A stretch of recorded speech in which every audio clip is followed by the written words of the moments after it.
তামাম দুনিয়ার মিষ্টির সেরা আয়োজন, ঈদের সকালের মেহমানদের প্রধান আকর্ষণ, মহামান্য সেমাই রাজা শাহী রাজদরবারে পদার্পণ করছেন। সবাই সসম্মানে পথ ছেড়ে দাও।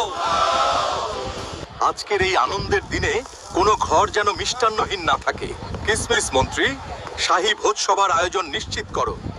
জি মহারাজ, আজ ঈদের প্রতিটি ঘরে পৌঁছাবে আপনার শাহী মিষ্টির আনন্দ।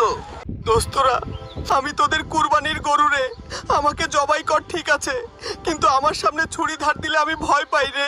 আমার গোশত তো তোরা 3 ভাগ করবি, কিন্তু ভালো টুকরাগুলো নিজের জন্য, আর গরিব দুঃখীদের তেল আর হাড্ডি দিয়া কুরবানিটা নষ্ট করিস না রে। আমাকে ফ্রিজে জমায়ে রাখিস না রে। গরিব দুঃখীদের দান কর, কারণ কুরবানি ত্যাগের জন্য, জমানোর জন্য না রে। কমেন্ট কর কারা কারা সঠিক নিয়মে আমাকে বিলি করবি। ওরে আমার রূপালী ইলিশ, তুই কেন আমারে বুঝিস না রে? ধুর মিয়া, সরো সামনে থেকে। মহিষের মুখে ইলিশের নাম, শরম করে না? একটা চুমা দাও না পাঙাশের আম্মু, কাইটটা কুটি কুটি করুম, চোখ নামা।